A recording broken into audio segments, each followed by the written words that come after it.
Hello friends, welcome to knowledge तक। कैसे हैं आप सब लोग। दोस्तों, इस वीडियो में हम बात करने वाले हैं यूनाइटेड स्टेट्स ऑफ अमेरिका के प्रेसिडेंट इलेक्शन प्रोसेस के बारे में। दोस्तों, हम इस वीडियो में जानेंगे कि आखिर डोनाल्ड ट्रंप इतने एग्रेशन में क्यों हैं, डोनाल्ड ट्रंप सुप्रीम कोर्ट जाने की बात क्यों कर रहे हैं, आखिर अमेरिका में क्या हो गया, अमेरिका के डिफरेंट स्टेट्स में प्रोटेस्ट क्यों हो रहे हैं और कौन होगा अमेरिका का अगला प्रेसिडेंट। ये सब हम बात वीडियो के एंड में हम जान जाएंगे। तो दोस्तों, हम आपको ये भरोसा दिलाते हैं कि अगर आप ये इस वीडियो को अगर हम एंड तक आप देखते हैं तो आपके मन में कोई भी डाउट नहीं रहेगा यूएस प्रेसिडेंशियल इलेक्शन के बारे में। तो दोस्तों, फिर देर किस बात की, जाइए और इस चैनल को सब्सक्राइब करिए और बेल आइकन को प्रेस करिए और हमसे जुड़े रहिए।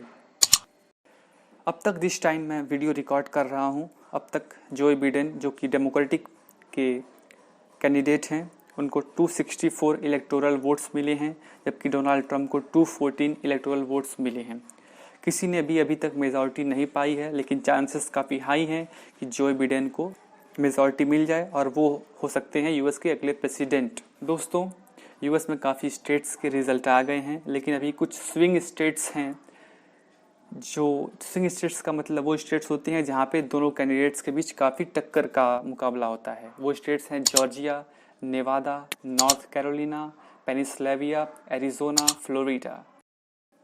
अनोखी बात यूएस इलेक्शन की ये है कि यहाँ पे पॉपुलैरिटी जो परसेंटेज वोटिंग होता है वो अगर किसी कैंडिडेट का अधिक है तो भी वो कैंडिडेट हार सकता है।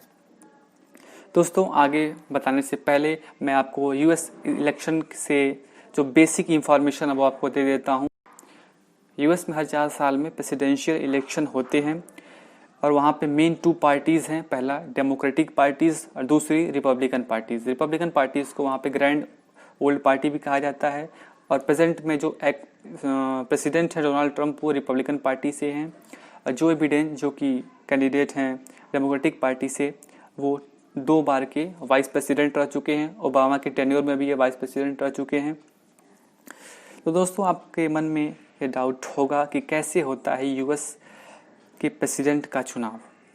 दोस्तों, यूएस में जो इलेक्शन जो प्रोसेस होता है प्रेसिडेंट का वो भारत के समान ये होता है जैसे, और यहाँ के प्राइम मिनिस्टर में काफ़ी हद तक सिमिलरिटी पाई जाती है। जैसे हमारे यहाँ लोकसभा में 543 सीट्स हैं होती हैं, वैसे यूएस कांग्रेस में 435 होती है। वहाँ पे लोअर हाउस के में 435 सीट्स होती हैं और वहाँ का जो अपर हाउस इसको सीनेट कहते हैं, वहाँ पे 100 सीट्स होती हैं। और प्रेसिडेंट के इलेक्शन में जो टोटल वोट होता है वो 538 होता है। इसमें से किसी भी कैंडिडेट को अगर प्रेसिडेंट बनना है तो उसको मेजॉरिटी 270 कम से कम पाना होगा। हमारे भारत की तरह यूएस में भी अलग अलग स्टेट्स को पॉपुलेशन के हिसाब से उनको अलग अलग इलेक्टोरल वोट्स का वेटेज दिया गया है। जैसे हमारे यूपी की तरह यूएस में एक स्टेट है कैलिफोर्निया जिसकी पॉपुलेशन है 4 करोड़। वहाँ उनको अलॉट हुआ है 55 इलेक्टोरल वोट्स, जिससे इसकी इम्पोर्टेंस भी काफ़ी ज़्यादा है। इसी तरह हमारे भारत में महाराष्ट्र की तरह यूएस में टेक्सास एक स्टेट है जिसको 38 इलेक्टोरल वोट्स अलॉट हुए हैं। और हमारे छोटे स्टेट्स गोवा की तरह यूएस में भी छोटे स्टेट्स हैं जिनको कम इलेक्टोरल वोट्स अलॉट हुए हैं। किसी स्टेट को जीतने के लिए चाहिए मोर वोटिंग परसेंटेज। जैसे कैलिफोर्निया में बिडेन को 65.2% वोट मिले और ट्रम्प को 32.9% वोट ओनली। तो बिडेन ने कैलिफोर्निया जीत लिया। अब कहानी में ट्विस्ट है दोस्तों, अब यहाँ टोटल इलेक्टोरल वोट्स शिफ्ट हो जाएंगे बिडेन की पार्टी को, ना कि ट्रम्प की पार्टी को। हाँ दोस्तों, आपने बिल्कुल सही सुना। तो टोटल इलेक्टोरल वोट्स हैं वो बिडेन की पार्टी को शिफ्ट हो जाएंगे, ट्रम्प की पार्टी को एक भी इलेक्टोरल वोट्स नहीं मिलेगा। यही यूनिक है अमेरिकन इलेक्शन प्रोसेस में। ऐसे ही टेक्सास में भी यही होता है। ये सेम फार्मूला पूरे स्टेट्स में लागू होता है सिवाय 2 स्टेट्स के, और वो स्टेट्स हैं मैन और दूसरा नेब्रास्का। यहाँ पे वोटिंग परसेंटेज के प्रपोर्शन के हिसाब से इलेक्टोरल वोट्स का डिवीज़न होता है। नेब्रास्का का रिजल्ट आ चुका है जब तक मैं वीडियो रिकॉर्ड कर रहा हूँ। यहाँ पे डोनाल्ड ट्रंप को 4 इलेक्टोरल वोट्स मिले हैं, जबकि बिडेन को 1 इलेक्टोरल वोट्स मिले हैं। तो दोस्तों, आपको लग रहा होगा कि इतना सब क्लियर होने के बाद रिजल्ट क्यों नहीं आ रहा है। तो यूएस में कौन जीत रहा है ये आपको अगले ही दिन पता चल जाएगा, लेकिन आपको रिजल्ट, अगर ऑफिशियल आपको रिजल्ट देखना है तो 4 से 5 दिन लग जाएंगे। इसके पीछे वजह है कि बैलेट सिस्टम यूएस के काफ़ी स्टेट्स लोगों को ये सहूलियत देती हैं कि लोग घर बैठे मेल सिस्टम के थ्रू भी अपने वोट दे सकते हैं। इस वजह से भी वहाँ काफ़ी लेट होता है। इस पैंडेमिक कोरोना की वजह से वहाँ पे इस बार और काफ़ी लेट देखा जा रहा है। तो वहाँ पे मेल सिस्टम में ये होता है कि इसमें आपके यहाँ एक फॉर्म आएगा, इस फॉर्म को आपको फिल करना होगा। उस फॉर्म को फिल करने के बाद आपको वोटर आईडी अटैच करनी पड़ेगी और उस फॉर्म को वापस मेल करना होगा, जो पोस्टल सिस्टम के थ्रू बैलेट बॉक्स में चला जाएगा। डोनाल्ड ट्रंप इसको लेकर काफ़ी टेंशन में है, बैलेट सिस्टम की काउंटिंग को लेकर, क्योंकि इस बार पेंडेमिक की वजह से काफ़ी डिले हो रहा है।